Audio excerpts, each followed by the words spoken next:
Rolling.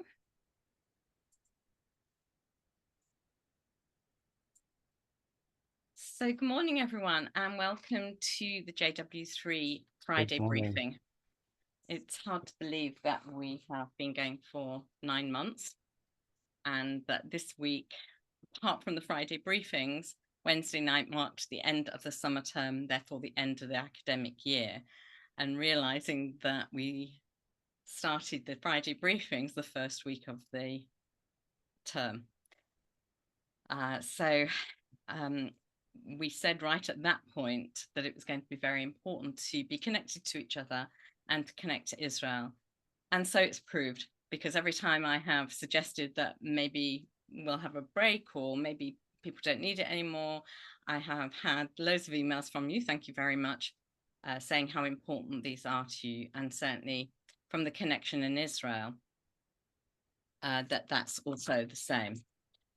So I will keep going during the summer as long as I can keep going, and there are people in Israel that still want to join us. So, Sam, such a big welcome to you. We didn't have time to chat beforehand. I know. But, many of them on the screen will remember Sam from his time in London. He taught in the Melton course. He taught philosophy courses for us. At the LJCC, I don't remember. That's right. Being No, I've never been to JW3 on an official visit. I've only eaten in the in the restaurant. Well, we have to put that right sometime Yeah, in the near future. It would be really good to have you in the building. And you know, it's so sad that this is the reason we're having to reconnect, but it's so lovely to see you, and thank you so much for joining us. Thank you. So just very briefly, because there's lots I could say, Sam is now a rabbi. I should use a formal setting, unfortunately. You can call me Sam. Not the way I was brought up, the Limud way. Yes. But after making Aliyah, he became a rabbi and have many achievements to his name. We've been very proud watching the journey, including becoming a family with Gabby, who's obviously been very helpful as you're rushing around the world. Yes. I'll simply say that he's now an associate professor in the philosophy department at the University of Haifa. So please, as usual, put any questions in the chat so I can pose them if there is time at the end. For Sam, we do finish at 9:30, which is 11:30 your time, I'm guessing. Yeah. So in wishing I was under different circumstances, please share with us what's uppermost in your mind today. And I should also explain, or Sam's probably going to do it as well, he's in a hotel at the moment. So we're hoping that the reception will not lag too much. Yes. I'll do my best. Absolutely. So, okay, over to you. Thank you. So I can say in a nutshell, the ways in which life is quite normal here, and the ways in which it's really not normal, are manifest this morning for me quite vividly, because it's a Friday morning and we've gone to the beach. My kids wanted to go to the beach, and their cousins who live nearby wanted to go to the beach. So we all went to the beach, and that's a lovely thing that you do in the summer, and that's, you know, sign as life as normal. But then I knew that I had this meeting, so I had to find somewhere close to the beach where I could log on for this Friday briefing. And I've come to this hotel, you know, on the coast. I live in Netanya. I work in Haifa at the university, but I live in Netanya. So I've come to this hotel in Hadera, which is, you know, a central place for my cousins and us to come to. And come to this hotel. And one thing you notice as you approach the hotel is that the balconies of the hotel have lots of laundry hanging over them, lots more than you would imagine tourists using in their hotels. It's a strange sight, and it's because, of course, thousands of people in Israel are displaced, and because they've been evacuated from their villages and their towns in the north of Israel predominantly. Many people in the south have started to go back, although not everybody, of course. Some people don't have homes to go back to in the south still because of the rebuilding that needs to occur. But I think the lion's share of the displaced people now are from the north, and they're living in hotels in their suitcases. And so the hotel has become a kind of makeshift apartment block. It's not normal. so that to me was a manifestation of how life has gone back to normal. Families are going to the beach on a Friday morning and having a nice time, and we're happy and we're well. And but on the other hand, there's signs everywhere as you walk and live in Israel of the abnormality of the times. And when I'm thinking about what to share with you, it's kind of I have to deliberate, and therefore I'll be led by you, Judy, and others in the call as to what you really want to hear. But you see, I wear many hats. As Judy said, I'm a rabbi and I'm a philosopher, predominantly of Jewish philosophy, but not exclusively. And therefore, I can look at these times through the lens of philosophy and theology and faith in difficult times and the nature of Jewish identity in these difficult times. That's one prism through which I look at this. But also, I think what might be quite distinctive and what you might not have heard so much. I'm an academic working in the University of Haifa. The University of Haifa is Israel's most ethnically diverse research university.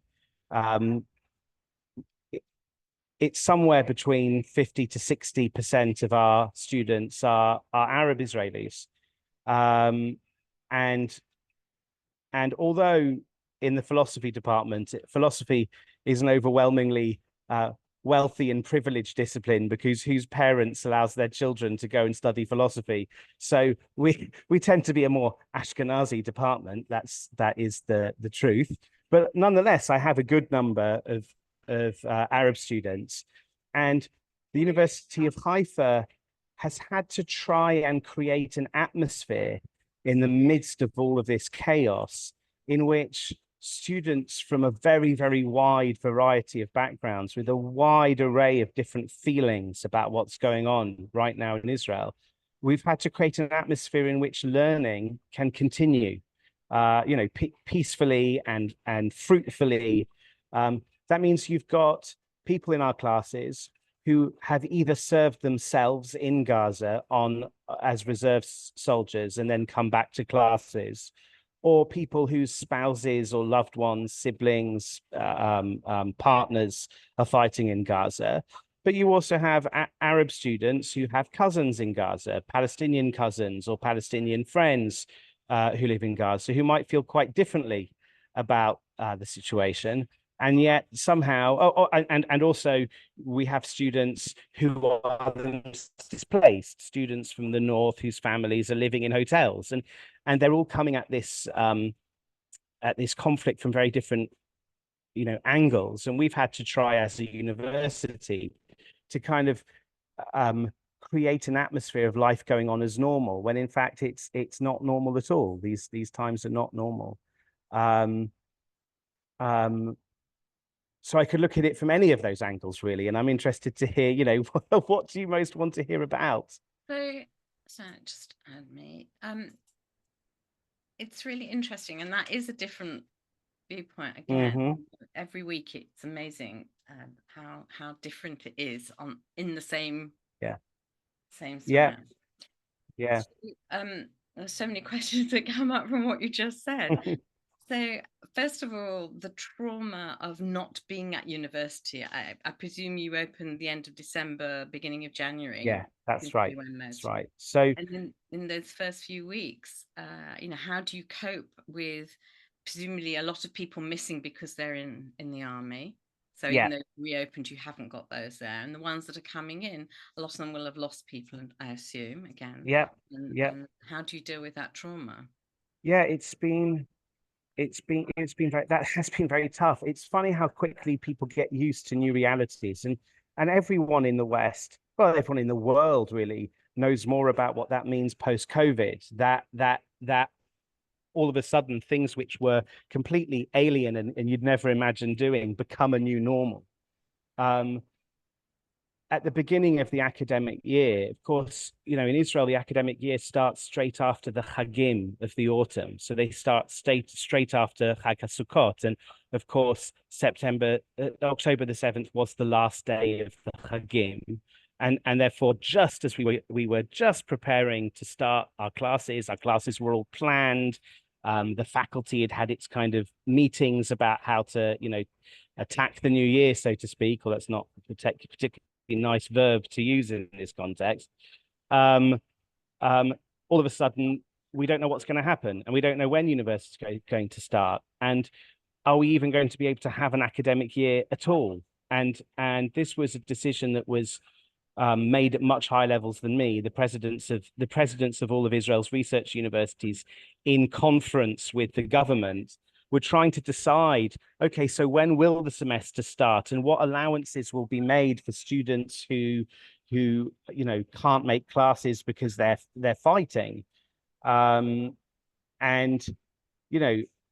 there was a kind of naive hope that I think, oh, it'll only take a few months, a couple, 3-4 months, we'll clear this up. Hamas will be history, and everyone will get back to work. And that is not how it ended up.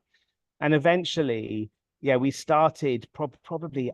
It's terrible that I can't remember, but probably sometime around January, we began, very end of December, early January, and we had to try and fit an entire semester into a much smaller amount of time, and then have a smaller gap between the semesters. And then our second semester, the Israeli system is on a 2-semester system, two quite long semesters with a large Pesach gap between them. But the Pesach break had to be truncated in order to fit the second semester, into the time remaining. And normally we'd finish around Shavuot time, so we'd normally be in the summer break, for quite a while already. But that hasn't been the case. My last class was this week, so it went much further. But that was just to try and fit everything in, and then we had to record all of our lectures. So our lectures are kind of hybrid. They were in person, but we recorded them all and broadcast them on Zoom, so that students who simply weren't able to come in, either because they were literally, fighting on the front lines, or they had their home situation had made it impossible to come in because they might have children to look after if their other partner is on the front, or they may be displaced to an inconvenient location and it wasn't easy for them to arrange commuting into school. So we had to make all of our classes not only available online, but also available to watch at their convenience. And we also arranged a different grading system, such that if you were fighting as a soldier, you could choose to take the course for a pass grade where it wouldn't affect your grade average. You just pass or fail with no grade, so that your grade average wouldn't be affected by the course.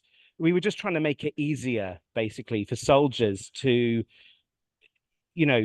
get through the academic year without it costing them too much in terms of their final grade. I don't know how ideal that was, for the students, but these were the sorts of things we had to do. And in a nutshell, one thing I'd say is it was both the academics and the students registered to start their first year. Those two groups of people were perhaps the most in limbo, because the academics didn't know, when is this going to start? Many of us were, academics, a good chunk of our time is teaching, but a good chunk of our time is research, which involves overseas conferences and whatever. And we've had to reschedule many of them because the whole, our whole calendar was put out of joint.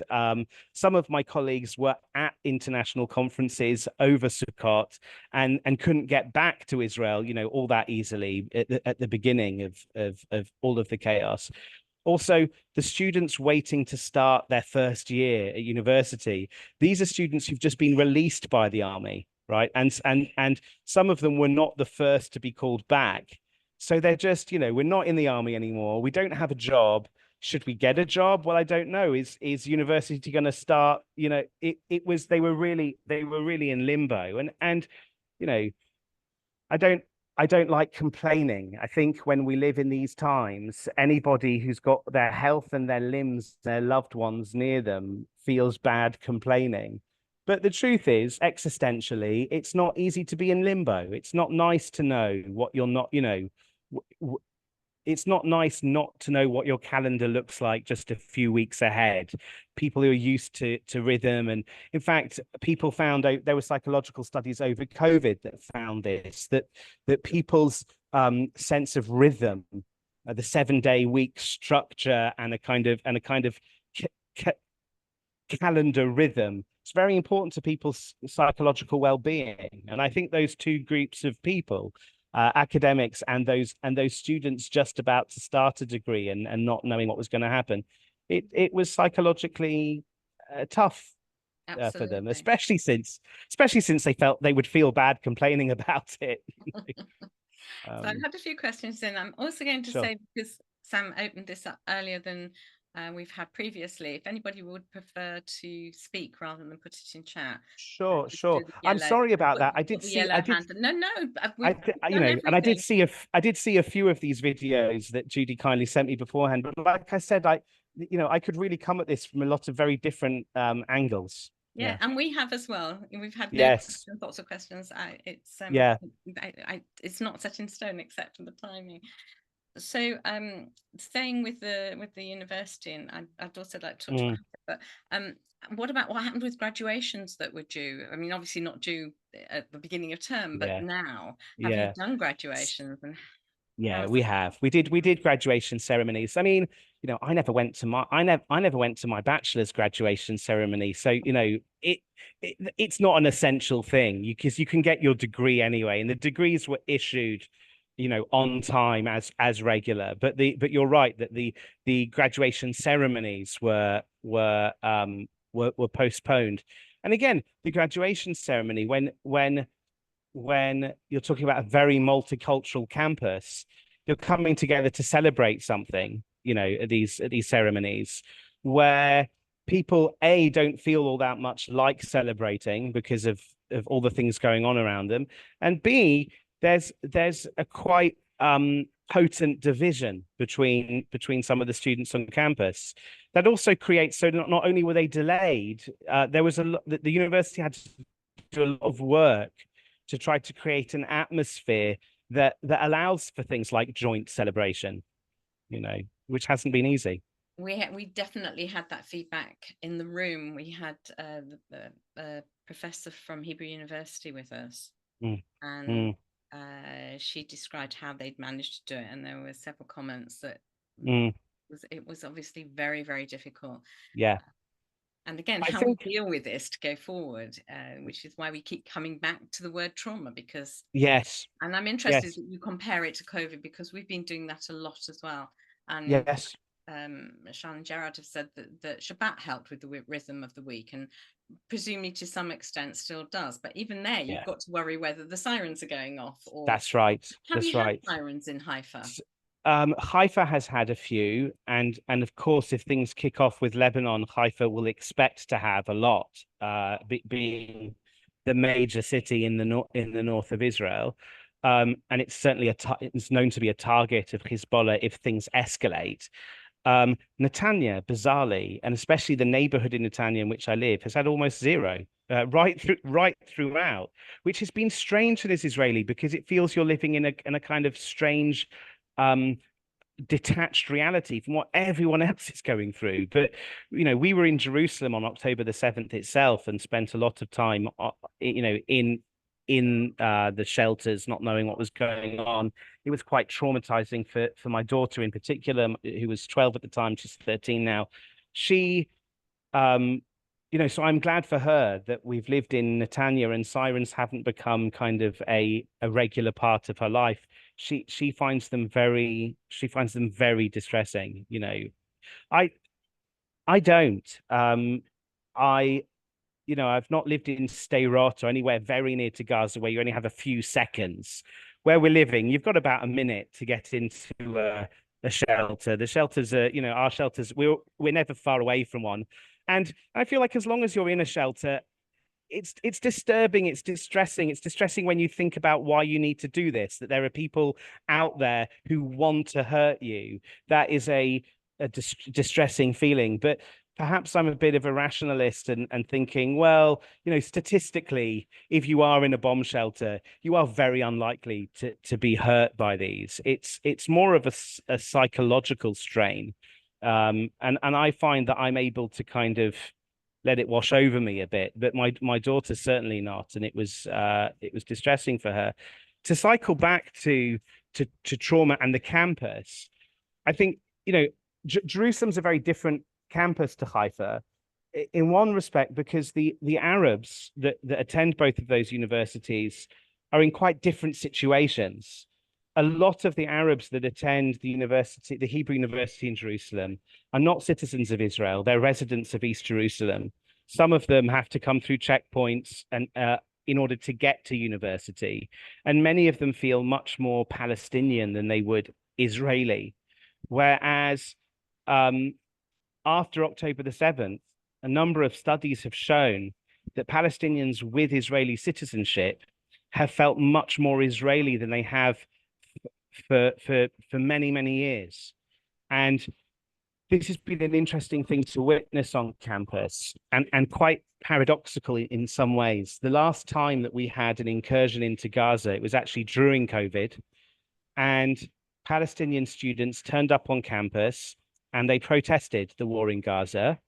And when we had classes on Zoom, many of our Palestinian students would have they'd have these virtual backgrounds that kind of registered their protests or distress with the IDF's actions in Gaza.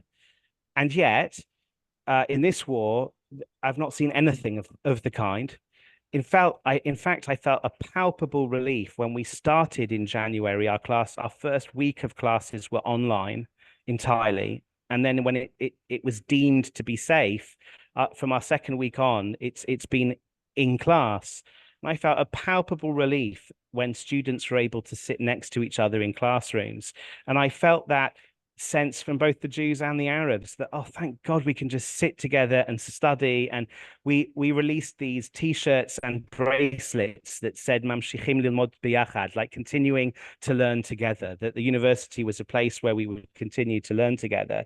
And the paradoxical thing that I've noticed from my Arab students is that on the one hand, there's a level of fear and resentment that I've not seen before. They're scared of speaking their mind because they feel that the repercussions might be disastrous for them. There was a spike of Arab Israelis being arrested for social media posts that were deemed to be supportive of Hamas. Now, of course, some of them were, and it would be right, I think, for the criminal justice system to be worried about that, because that is glorifying terror, perhaps inciting violence. But some of these posts were not glorifying Hamas, and they were released without charges.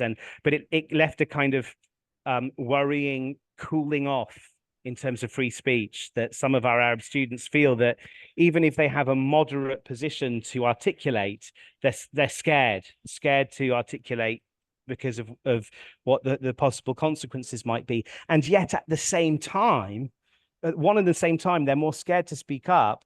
I also think that they're less opposed to Israel than they have been at any time since I've been teaching. I've been teaching the best part of a decade in Haifa, and I think what Hamas did, first of all, in terms of the barbarism and the brutality, was at just new levels, and it was more like ISIS than like things Israelis are used to from despicable terror. The kind of celebration, the sadistic celebration of brutality and the sexual nature of much of the violence.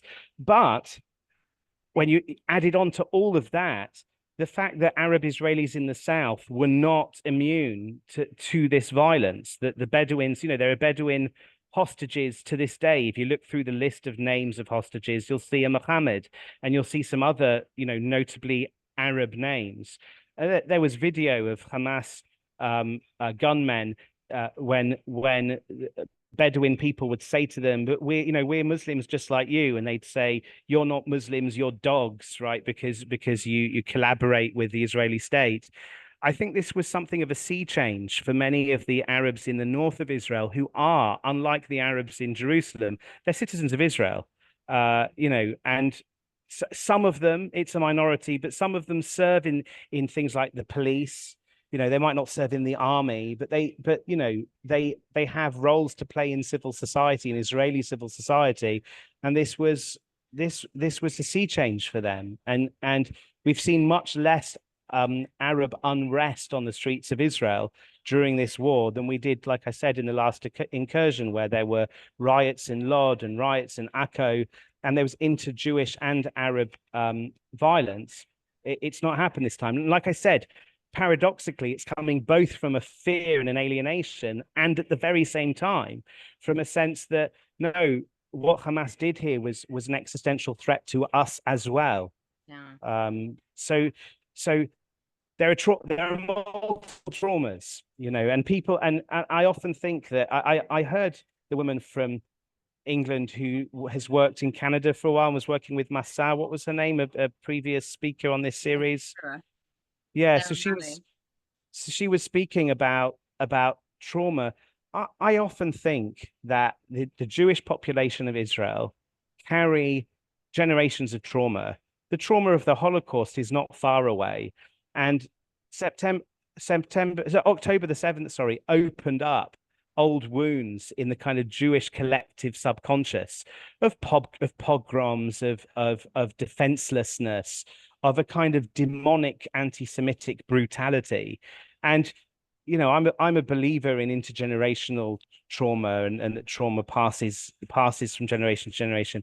But Israeli Arabs have also known a lot of trauma. For them, the War of Independence and the 800,000 people who were displaced from their homes, and the kind of the upheaval of the creation of the Jewish state in Israel was experienced by many of them as a trauma. And we can debate the rights and wrongs, the political rights and wrongs, and whose fault it was. But to me, that's almost unproductive. The fact is that trauma is felt, that trauma is lived, and we're all walking around with these traumas, kind of not recognizing, I think, the kind of the authenticity of the pain that the other is carrying.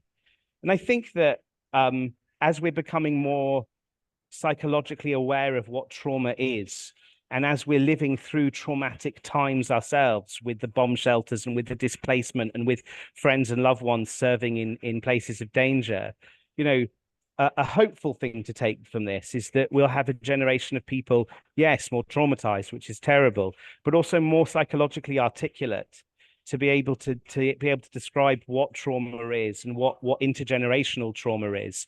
And maybe that will be a key eventually to Jews and Arabs finding new ways to communicate with one another, and not to kind of speak past one another. But at the moment, and I will open back up to questions. Probably once you get a person speak, you get someone like me speaking, I never stop. But I would say that we had a kind of end of year summary with some of our elite students. We have a course that is a joint honors course for philosophers and psychologists, and I'm one of the heads of that course, and it's a very prestigious course. And we did a kind of debrief at the end of the year. And many of them criticized us that the war was kind of the elephant in the room. None of us were speaking about it on campus. It's almost like in order to get by, we all had to just pretend it wasn't happening.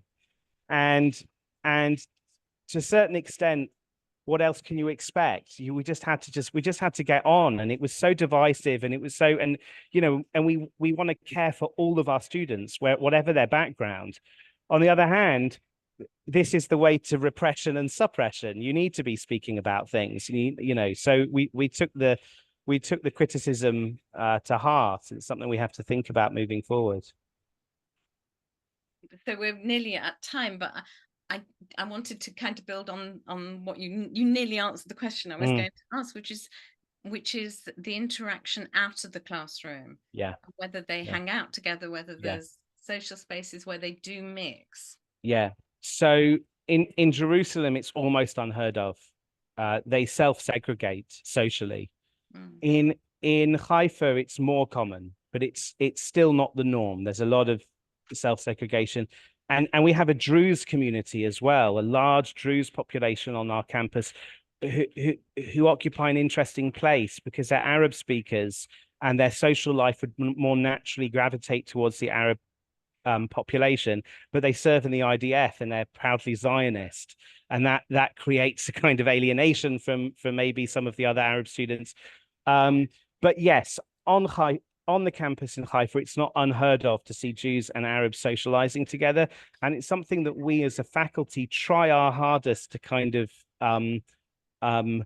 promote.